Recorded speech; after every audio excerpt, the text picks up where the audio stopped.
Hello guys and welcome to the Los Blancos podcast. Now today we will be doing the Rayo review, as well as we'll be doing something that I've seen on social media recently, which is selecting a player from each one of the top 6 leagues to sign for Real Madrid. So without further ado, let's get right into today's podcast. Okay, so for the first part of today's podcast, we will be doing the Rayo review. When I say it's just me for this part because Sean didn't get to watch the match. He's kind of lucky because it was one of those performances, 1-0 in the end, but it was a laboured performance. Ultimately, we started off well, I think, but towards the middle, I think it was quite poor from us at times, and at the end, I think obviously we did enough to get the win, but it was a tight match, and I think Rayo probably deserved a draw from that at least. But with the starting lineup, I think we started with hope that Fede Valverde would start, maybe Camavinga would start, but I think this is again the main three started, and I think it's just getting to a point where I'm getting quite irritated with Carlo Ancelotti, because I think this isn't what Real Madrid need. This Camavinga, right? We all knew that Camavinga wouldn't get the full minutes, the 38 games of the season. He wouldn't play that much. Let's be honest. He's too young for that, right? We're not Barcelona. We don't play Pedri every game, so we're not going to play Camavinga for every game. But saying that, not playing him in 4 or 5 games in a row is surely not good for his career. I mean, he's a young player. He needs game time, and although Valverde is playing, almost every game now, I think he's at least coming off as a sub every game. Camavinga's just coming on as a late sub to run down the clock, and I think that's just not good for his career. How is he going to develop with that? And it's not like Kroos, Modric and Casemiro are exactly invincible. They're not in their primes. They're older. They need rest as well. You've got a guy there in Camavinga who should be playing, at least 1 in 3. He should be starting in 1 in 3, in my opinion. I think Valverde should be starting 1 in 2. If not every game, he should be at least making an appearance in every game, in my opinion, Valverde. And I think that's kind of disappointing, but that's life ultimately. Ancelotti, I don't really enjoy doing Pure previews anymore because of the fact that Ancelotti's largely kept the same 11 for most of these games now. I think it's going to be the same 11 for most of the season, and I think it takes the fun out of doing previews a lot, because we just know what's going to happen. It's going to be the same lineup week in, week out, but what can you do? So other big names in the lineup, and that was Asensio was in the lineup once again at right wing. Obviously last game he scored a banger against Alaves.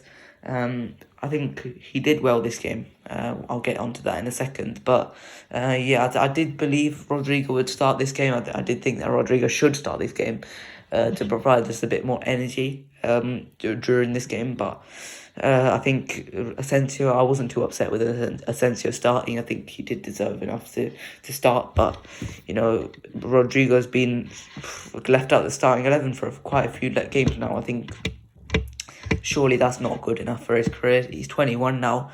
I think, again, we saw how last year, a lot of Real Madrid fans would have been saying that Rodrigo was the better player out of Vinicius. Surely we can't just give up on Rodrigo now. Personally, for me, I think he should be sent out on loan this summer. But I think Rodrigo has to start scoring goals, has to start making assists, and staking that claim for that right wing spot, because it's not that hard for him to do so. In my opinion, I think he should be able to do that with the amount of money we spent on him. He should be able to stake his claim out of Asensio at least. So that's kind of disappointing. But I think Asensio started, and I think he warranted that start late with his performance in this game. let's start with the game in total. And we started off well. We had a few shots. Asensio had a few shots specifically.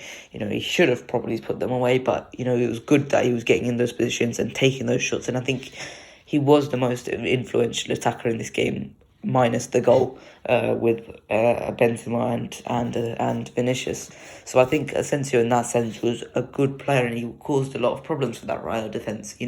Fran Garcia, a player who we've been linked to, had a bit of a nightmare marking him, and had a bit of a nightmare stopping him. So I think in that sense, I think he was playing quite well for us. I think that was good from him.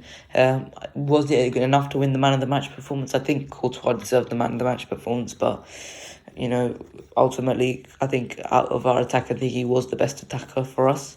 And I think this season, I think he is a bit overhated by the Real Madrid fans. I think he has been quite good this season. In terms of goal scoring, at least, he has been quite useful, quite influential in that sense. But I think he's certainly not a starter worthy next season when Mbappe comes in. So let's look at some other performances. Midfield, let's look at the three in midfield. They started off well. Modric started off well, specifically. I think Modric went forward. He created quite a few chances. He created overloads in the attack, and I think he was deployed in that half space. And I think he did that pretty well. Caused the Rayo quite a few problems. Iraola largely neutralised that at half time. But then Fede Valverde came on, and I think Fede Valverde once again did amazing in his performance for what he could have done within the time he was on, which is 30 minutes, I believe. So I think he did quite well there, Valverde. And I refuse to believe how Valverde doesn't start every game right now, because ultimately I've never seen Valverde play a bad performance. Ultimately, I think he is captain worthy in the future for Real Madrid, and I think that's got to be taken into account. With Casemiro though, I don't think this was a good Casemiro performance. Ultimately, he did get that disallowed goal, 100% disallowed. I don't think there was any argument. It bounced off his hand. There was offside in the build-up as well. Yeah, it was 100% offside, no goal. So yeah, there's not much to say about that, but in terms of Casemiro, the amount of times he turned over that ball, it was genuinely insane in that first half. But I'm still with Casemiro. You've got to expect that from Casemiro over the last few years. You've got to expect Casemiro to not exactly have the best passing performances, but ultimately he did his job defensively. He was neat in terms of winning the ball back. He did have a bit of a bad challenge on a Rayo player in that first half. I think he should have probably got that red. It was the famous Casemiro orange card. So I think, he should have got maybe a bit more of than a warning. I think it was yellow, maybe actually, a bit more than a yellow for that challenge. But I think it was largely an okay performance from Casemiro. But we'll move on to the centre back, Nacho, who came in for Alaba during this game as the replacement. I think he did well, Nacho, for what he could have done. I think he did well to stop the opposition from scoring. Last time we saw Nacho play as the centre back was in the Super Cup final. No, it was not in the Super Cup final. It was in the Super Cup semi-final against Barcelona, where he had a bit of a disaster class against Barcelona. And I think he did well to come back from that and did well in this game. I think he's going to play next game as well. So I think this is good from Nacho. I think he should build up these games, and I think ultimately this is what we would have wanted coming into this season. This was what we would have wanted. I remember calling on Nacho. I think he had to be consistent with his injuries, and I think he's done that. He's kept injury free largely, and I think Alaba being out for this game wasn't too much of a miss. Obviously, Rayo had a few chances. We'll get onto that in a second, but I think it was a good performance from Nacho, and I think we'll be happy with that, going with the 1-0 win, with his performance with a clean sheet. So yeah. We'll move on to the next player, which is Vinicius Junior. I think Vinicius had a largely an ineffective game once again, and I think we've pointed this out. It's because of the asymmetric nature of the attack, with one side being so effective, but the other side not being effective. And I think with that, you've got to have some sort of tactical balance with that. I think you've got to overload the right side, because then the opposition is discouraged from doubling down on Vinicius. I think that's all they have to do now, because that they've figured out Vinicius now, which is just to double down over him. And I think you can't blame them, really. You can't blame Vinicius either. It's not exactly his fault. It's not his fault that the other side is ineffective. Benzema was once again good, but in that goal you saw the one time he broke free, the one time the right side was effective enough to drag a few players in. Vinicius got free, and Vinicius provided a really healthy goal, a healthy build-up, healthy link-up play with Benzema. So I think that was quite good from Vinicius and Benzema. One-touch play from both of them. Was a good goal, and I think we pointed out last week. Me and Sean, we pointed out last week against Alaves, we did something similar with a good goal against Alaves.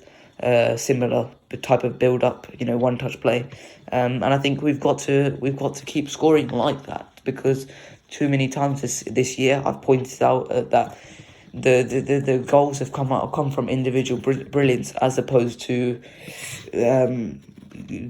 good pieces of play from our attack. So more of that has to happen on our side, rather than some good individual moments. So in that case, yeah, it was a good performance from Vinicius in the end. Obviously, he got the assist, so we'll take that in the end. But he's got to improve his performance. I do think he looks a bit more jagged.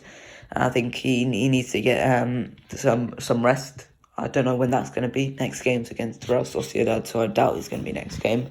But I think he needs to get some rest sometime soon.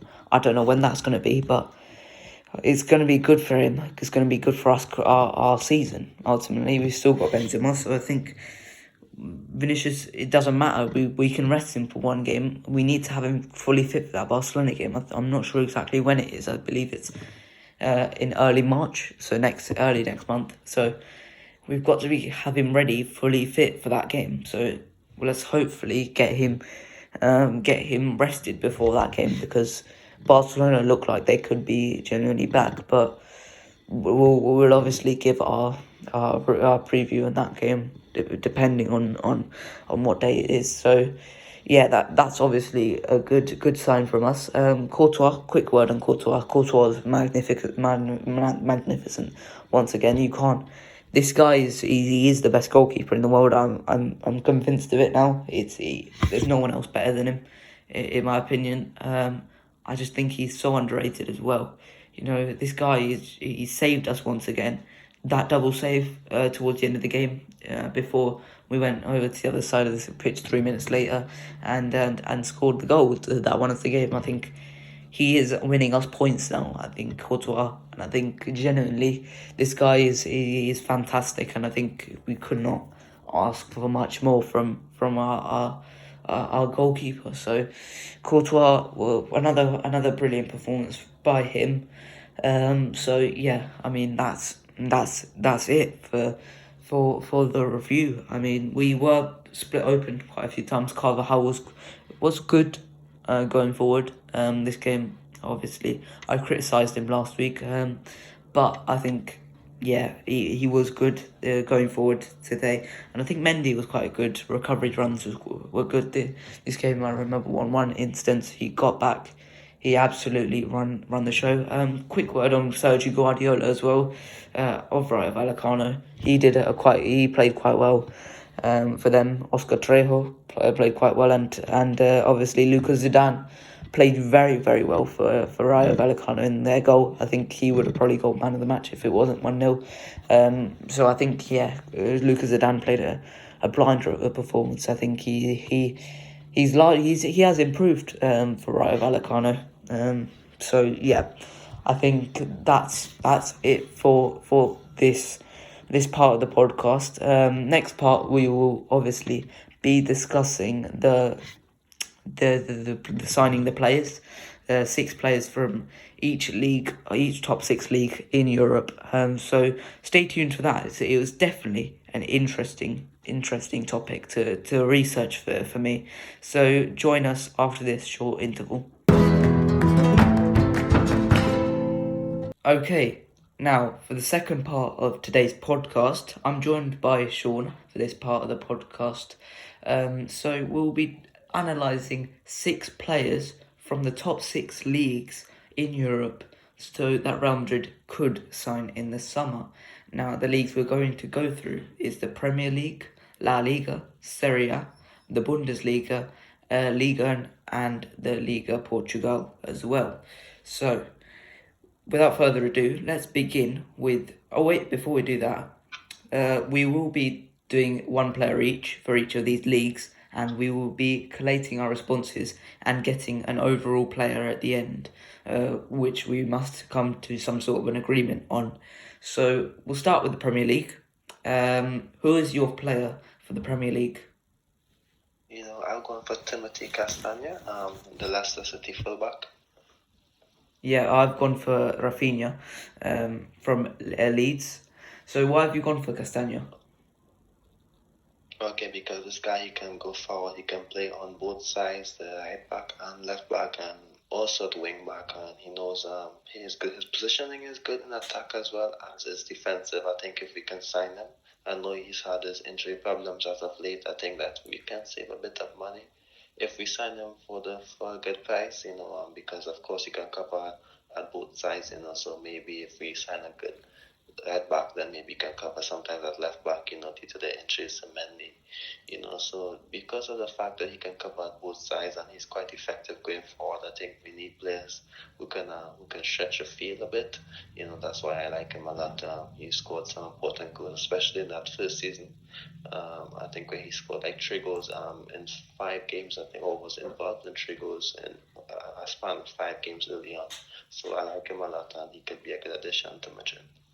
Yeah, I largely agree with you. I think Castagne is a good player at his best, but the problem is you've pointed out his injury problems. I've barely seen him in a Leicester shirt, to be honest. With the games he has played, I haven't really caught, and I think that is a huge problem, especially with with our right back issues, our right back injury issues, more specifically, and Mendy's injury issues as well.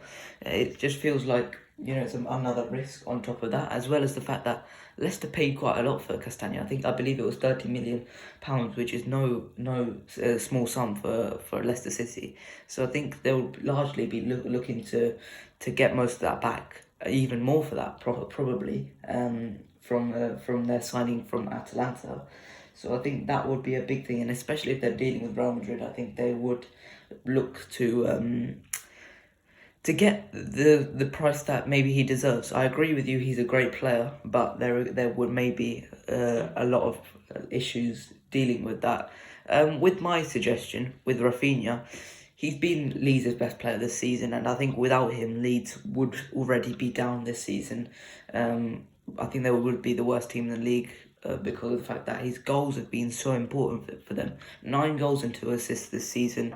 He's an amazing set-piece taker. His key passing, progressive passing is up to standard in the Premier League, and he's an amazing dribbler. He's a suitable Brazilian. He's perfect, and I think he will fit right into the Brazilian core at Real Madrid. I think I do believe that he would be a great signing for Real Madrid, and especially if Leeds do go down this season, I think he would go for quite a cheap price. Bayern Munich have also been interested in him, so I think he would be a good player. So, what do you think of Rafinha? Yeah, I like him. I've seen him a few times, and another few times, a good bit of times actually, in the league. And of course, he plays for Leeds, and they play a lot of open football on occasions, and he's had this opportunity to shine. I do believe that he can be a good fit at Madrid, and maybe if Leeds do go down, the cost will drop significantly. And of course, I think Madrid don't have an actual right winger who can be a bit more consistent. So if you can have a right winger like him, then we can definitely have many minutes in the team. So for the Premier League, I do believe that Rafinha would be a better suggestion. So would you be willing to come to Rafinha? You know what? I would just make a bit, although I like Rafinha, let me just make a simple case for Castagna again, because I know that we did agree on the injury issues. However, I mean, if he can maybe get over that a bit, then of course I do believe that he can be a starter over Carvajal, in my opinion. Of course I would have to come to the agreement that Rafinha could be a better player, better option. And of course, I think Rafinha is a bit younger as well, if not mistaken. And although I do believe that Castagna can definitely be a starter for this club, in my opinion, in a lot of games where his attacking qualities and contributions will be important. But yeah, I can agree with Rafinha. That's not a bad shot, if I'm being honest. Yeah. Okay. So let's move on to the next league, which is La Liga, our own league. So who have you gone for in La Liga? Okay, so this one's actually another right winger, and I was actually, if I must admit, I was going for Lucas Zidane. However, I do believe that at this time I'm just trying to accept the fact that maybe there's no need for a backup goalkeeper at this time. So I actually was going for Lucas Zidane. However, actually this morning, when I was in a bit of more analysis, I went for George De Frutos, because he is a right winger. Like not one-dimensional, but he is a right winger who can definitely push forward, and he makes a lot of diagonal runs. He scored, I think he was in double digits for goals and assists last season, and he's doing well this season. I'm not too sure the exact figures, but he can actually make good contributions if he's making them for Levante, and he is definitely an upgrade on the right wing in terms of consistent performances. He has been quite consistent when he plays, and that's what we need. I also believe that when you're looking for players, to complement guys like Mbappe, Vinicius, Holland, and of course Benzema, etc. And then you need players like De Frutos who can make those decoy runs, those decoy movements, and of course can do a lot of tracking back. So I would definitely go for him. And of course he's a Real Madrid graduate, but let's not get it tied up. He isn't young. He isn't, although he's a Real Madrid graduate. Recently he's 24, going on 25 years, I think. So he isn't that young, but he is a good player. So he isn't like a youngster who's going to get way better. He's like 24, 25. So if we can maybe sign him, he can be a good utility player for us. Similar to Lucas Vazquez, but I think he's a bit better. Yeah, I agree. I think he is a great player. And Levante, I must point out, Levante have been dreadful this season. They've been the worst team in La Liga by far, and I think that he has been the one carrying Levante. Obviously, not been carrying that far because they haven't been great, but if without him, I think Levante would be down already, 5 points maybe. That poor I think they would be without him. So I think, yeah, he's a great shout. My shout is Rafa Mir of Sevilla. Now this would be a lot harder to get out of Sevilla because obviously it's Sevilla and not Levante, but I think Rafa Mir has proved this year once again that he's a useful at minimum player. He's a very good header of the ball. He takes a lot of shots, and I think that is quite important. He's scored against Barcelona this year, I believe, and he's also scored against us this year. And I think that has to be taken into account. 9 goals this season. I think he is a useful player. Last season was quite good as well for Huesca. I think it was 13 goals. So I think he is a quite useful player, but obviously he does have his downfalls. He's not a great presser, and he's not exactly the quickest either, and most agile. So I think that would be quite annoying, but I think he would provide us a different dimension late on in games if we just swung in the crosses. And I believe a couple of years ago, we were interested in him when he was in Valencia's academy. So I think, we should renew that interest in him. So I think this one's a bit more of a 50-50. I would be happy to go to George de Frutos for this one, because I think you went to Rafinha last time, so I would be happy to go to George de Frutos. Why you did go for George de Frutos? If you have to make maybe a case for Rafinha over de Frutos, what do you say that we would need him more than de Frutos if you have to make a little case for him? I mean, he offers something completely different to Benzema, and sure, Benzema's a great header of the ball, but I think just providing that chaos in the box, late on in games, which sometimes we haven't been doing enough. We haven't been vertical enough. We haven't been direct enough. He would just be there. He would be ready to head the ball into the goal. And I think in that way, I think he's a fantastic player, and I think he could provide us another option. But I do believe that if it's just to provide a late option, I think Rafinha would be a bit too much money. So I would be willing to go to George de Frutos.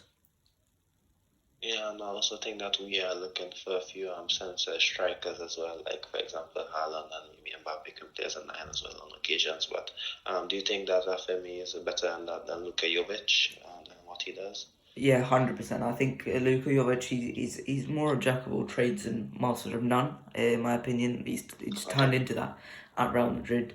But I think Rafinha is you know what he's gonna do. You know what he excels in. I think that's why we could definitely use him, and I think I would be happy if Real Madrid bought him. I think the jump from Sevilla to Real Madrid, is not that dramatic, and I think that would be a good signing for us. So let's move on to the next league, which is Serie A. So who have you gone for in Serie A? You know what? I was looking at a few options and I decided to go for Fabian Ruiz. And that's because, of course, he is a midfielder. He can also play as a central midfielder and also as an attacking midfielder, a bit more creative sometimes. So I went for him because I knew that we have been looking at midfield signings in the past, and of course his contract expires in 2023. So I've seen him as a 16 million you can get him for. And I think that's a steal if I'm being honest. If Isco is expected to leave, so I've seen Ceballos wants to leave next season because he isn't playing much, and you can't blame him. So if I'm looking at our 6 midfielders, of course, Cruz, Modric, and Casemiro, Valverde, and Camavinga is going to be there. If you're looking for a player who can play big games, who is young, can develop and get better, but yet still have many games under his belt, many important games. He's a Spanish international. He can be a good creator. He can shoot from distance. He has a good left foot as well. Talented, technical player. I believe that he can definitely add something and be our 6th midfielder if we do lose Isco and Ceballos as well. He can definitely add a bit of quality. I don't think that many people are saying that, Casemiro might leave. We need Tushemeni, however you say his name. I'm not too sure the exact pronunciation. However, I don't think that we need a direct Casemiro replacement because, of course, he is just 30, just turned 30, but it was 2 days ago. And there is no need to replace him. And even if you are missing Casemiro for one game, there is no need to say, okay, let's just put another guy in the pivot. It doesn't work like that. We can play a double pivot instead of a single pivot sometimes. I believe that Fabian can definitely start in there at Valverde, Camavinga, Toni Kroos, Luka Modric. They can all complement each other. I think he can complement this team similar to what Isco did in the past. So that's why I went for him. 60 million as well, that's good enough for me. Yeah, that price is incredibly cheap, and I think we'd be fools not to try and go for him. Barcelona, I believe, are also interested, so it will be a direct shootout between us and Barcelona for Fabian Ruiz. I think we should go for him this summer, 100%. I did have Fabian written down as an option. I did research him a little bit, but I have gone for a player who I've been calling out for Real Madrid to buy for the last, 5 or 6 years, maybe not as far as 5, maybe 4 years, I'd say. Milinkovic-Savic, he is in my opinion, he's turned into one of, if not the best midfielder in Serie A over the last few years. I think this guy, the amount of work he does for that Lazio team, providing that link between defence and attack.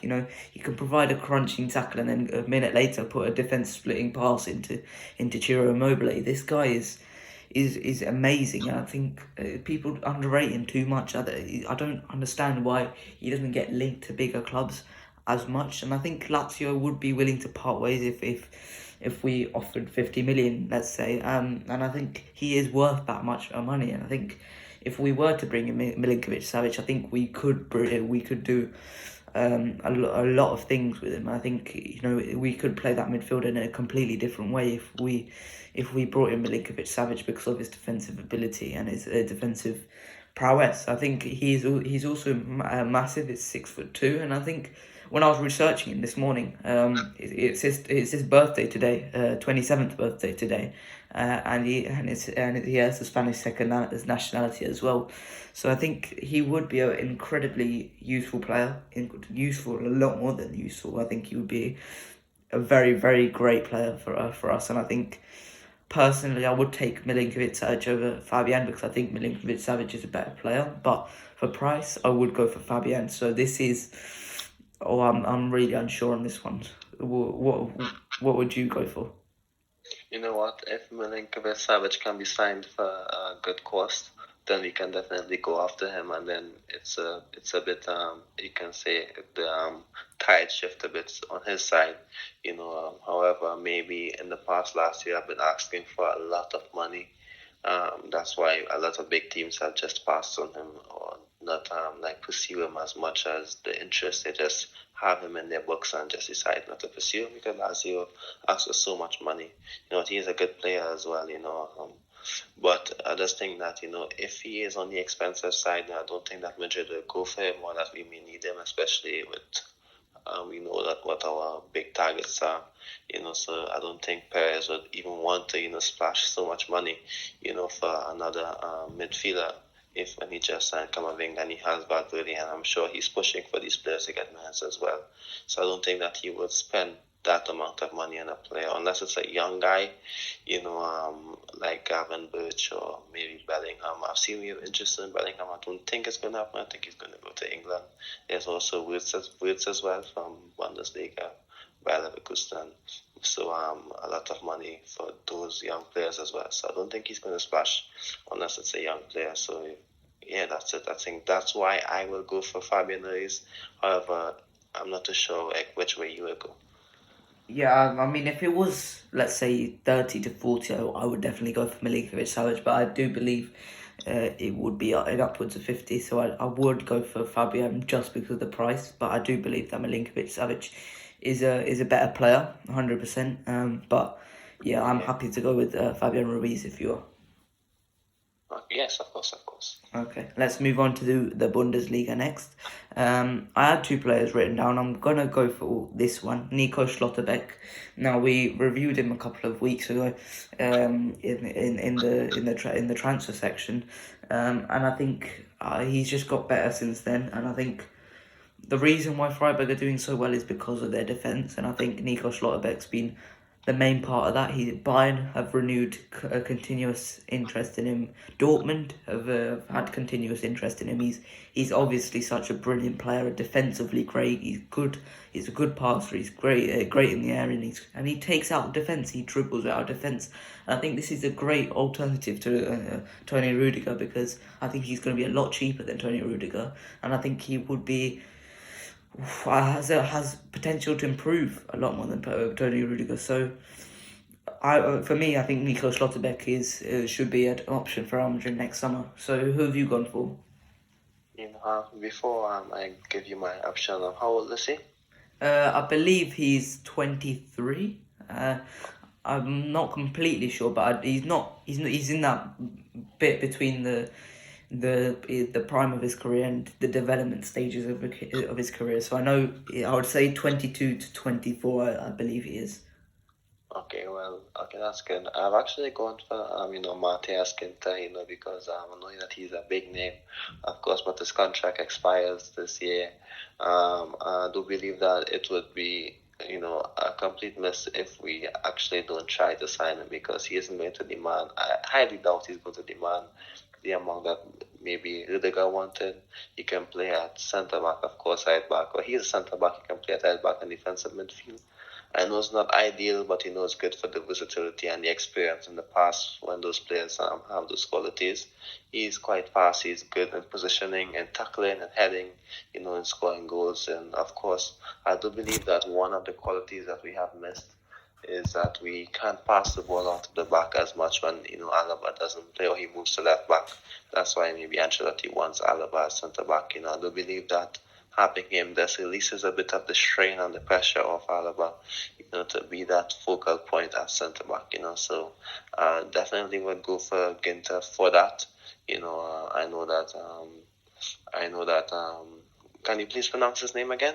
Who? Oh, Nico Schlotterbeck.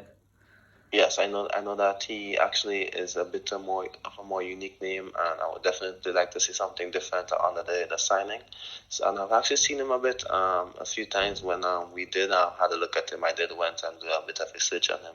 I did like him a lot, So you know what? I would just go 50-50. However, if you can stick with him, I don't mind, because I actually like him a lot. I think he's a good player. I think he can offer something different that not many centre backs can.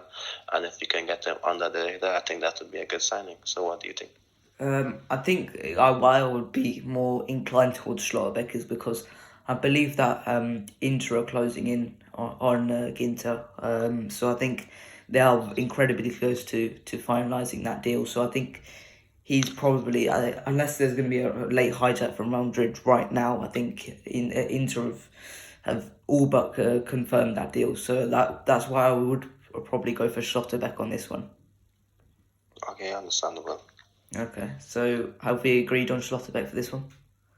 Yeah, definitely. I go for that one. Okay, let's move on to the next one, which is Ligue 1. Now, I'm going to start this one, and I'm going to say Ryan Cherky. Now, this kid is a full-on wonder kid.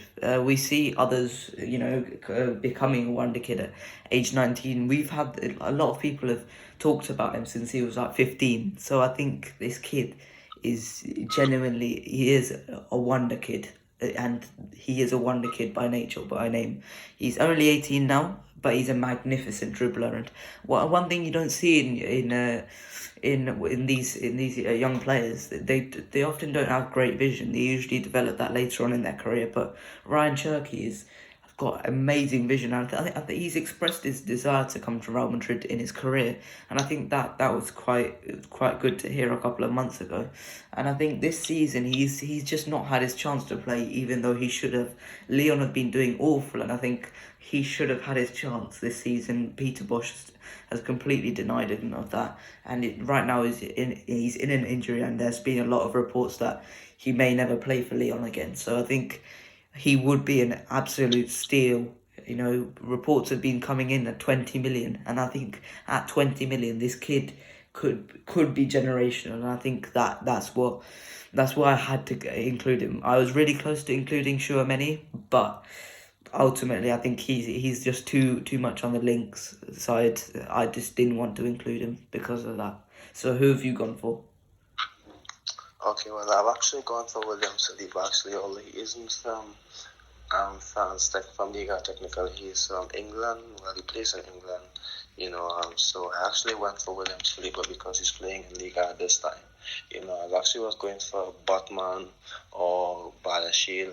However, we have been linked to him in the past, and I think that he will be a bit on the expensive side. Both of them, if you look at how much Bill was asking from Newcastle this year, and of course his price might be a bit higher, it might stay the same because, of course, you know how these players in France, their values always drop a lot of times after a good season. But I'll go for William Saliba because he has a lot of qualities in terms of defending that Real Madrid need.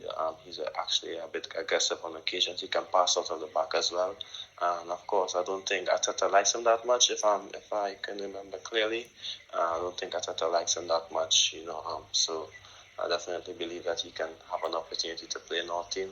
Another guy who Arteta doesn't like is Guendouzi, and he's actually become a lot better player, a way better player in France. He's always a good player, but it seems like he has taken his level up a bit. And I do believe that sometimes the French league could be a bit tough in midfield sometimes. I think in terms of tackling, and Guendouzi has handled himself quite well, but I'll stick with William Saliba. However, I don't think that would be my first options in terms of young players for any of the positions. So if you have to pick one of these players, who would you go with? Out of Saliba and Guendouzi.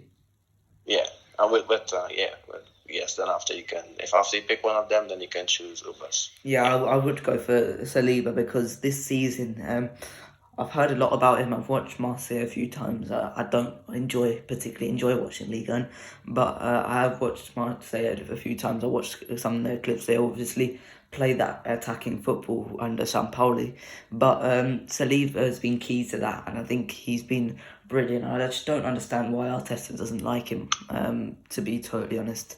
And I think if Arsenal continue to just neglect him, I think we should definitely have a look at him at minimum. I think he is a fantastic player, and I think we should be looking at him come the future. So if it was out of them two, I do believe Saliba would be the better option for us. But out of Saliba and Cherki, I think if they were both for 20 million, I just think Cherki would be the better option because of the fact that he's got the potential to be one of the best players in the world. And I'm not saying that Saliba doesn't, but I think that Cherki has the potential to become a generational talent, up there with the likes of Mbappe and Haaland. I think he is that good. Genuinely, I think he is that good.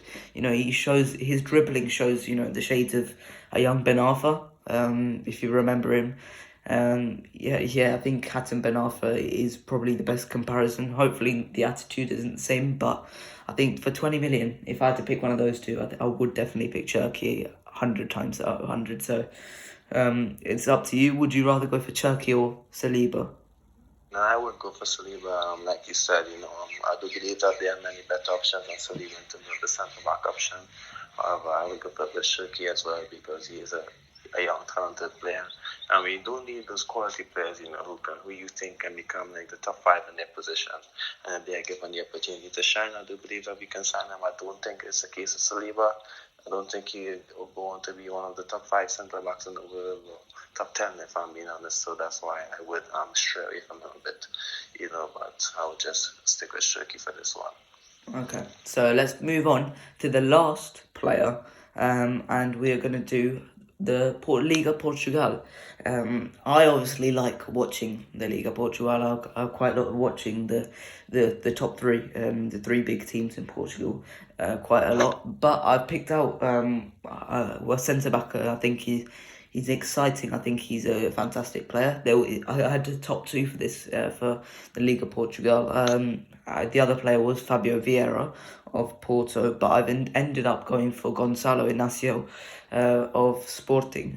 Centre back, can also play left back. He's left footed, and I think this guy's the passing and dribbling is insane. He is a very, very good passer and dribbler. I think going forward he is very, very good as a centre back, and I think this is what's good about him. He in the back three, he uses the back three to the best of his abilities because he's using himself as the guy to advance forward. And I've already used Rudiger as an example, but I think Gonçalo Inácio and Rudiger again going forward. He goes forward, he drives forward. The ball provides a danger for the opposition, and I think he is that asymmetric nature of the back five. I think he's quite key to that, and I think passing 81% long pass completion. He's a very good passer, and he's never dribbled past either. And I think that's a lot. Has got quite a lot to do with his frame. He's quite wide. He's not exactly the tallest. He's only 6 foot, but he's quite wide, and I think he's never dribbled past. I looked at his stats, and the dribble past were in bright green, and I think his blocks and interception, his reading of the game is really good as well. So I think Gonçalo Inácio would be my player here. So who have you gone for? You know what? I've gone for a different option. I've gone for Pedro Gonçalves, and because he is a goal scoring midfielder, I think we do need a bit more consistency with that. From midfielder, I do like him a lot in terms of how he plays, how his movements from deep is really good.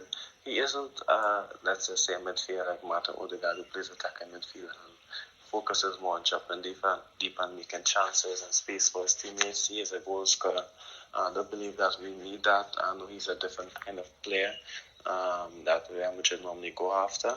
However, I do believe that in the future, maybe next year, I don't know if Ancelotti will be there, or in 2 years, we do need maybe better midfield options in terms of scoring goals. I don't think that's Valverde's main quality or Camavinga's main quality. Yes, they can get the odd goal. However, I do think we need a consistent midfielder who can do something different. I don't think that we're going to be playing 4-3-3 or in for the entire next 5 years or 3 years. So he's just only 3 years of age. He can get better, and I do believe that sometimes you may go 4-2-3-1, and maybe he can play behind the striker and give you that extra option, the additional goal option. I do believe that sometimes when we do look at Real Madrid players, maybe for next season, we are looking at the scene of the 4-3-3, and if I have to be a bit different, I'm not saying sign him if you're not going to use him. I'm not saying that. But I just personally selected this option. So just so that people would know, we don't always have to go 4-3-3. Sometimes you don't even know who the coach is going to be next season. If we can sign a quality player, it gives the coach more options. He can be more flexible. I don't think Ancelotti is going to do that. So, of course, I wouldn't sign him either way because, of course, he may not be used. And, of course, it won't make any sense if we do so. But I'm just picking him, just so, we can have versatility, people will understand, we can't always stick with 4-3-3, do something a bit different, put players in positions to shine, etc. Yeah, okay, so out of those two, I think obviously Gonçalves is the better player out of the two, 100% in that, but I think Ignacio has potential to become a top centre-back, to be honest. So I'll give the option to you. What would you go for out of the two? I'll stick with Ignacio because I didn't personally selected Gonçalves, to become like a Real Madrid target. It was just an option, I'm a quality player. If you have an opportunity to sign him, you can definitely go after him. I don't think it would be fitting, our style of play at the moment. So that's why I would pass on him. However, if Real Madrid are looking for players, obviously I would like to see them sign players like that, who is a bit different because we cannot have the same structure, consistently, So I will stick with Ignacio as well because you can see that he can fit in, whereas Gonçalves will not fit in, But I definitely believe that Gonçalves can be a better player, contribute more as of now. However, there won't be a place for him. And only because of that, I will stick with Ignacio. He's a good player as well. I've seen him a few times, not as much as you, because, of course, I maybe focus on other leagues as much, not as much as you in Portugal. So I will stick with Ignacio, and I do trust your judgment on him. But like I said, I only selected Gonçalves because he is, of course, maybe one of the players in the league. So yeah. Yeah. Okay. So our final selections for this list, we've gone for Rafinha in the Premier League. Then we went for Jorge de Frutos in La Liga. Then we went for Fabian in Serie A. Then Nico Schlotterbeck in the Bundesliga.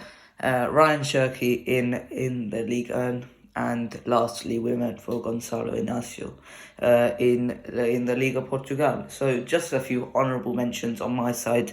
Ruben Neves for the Premier League.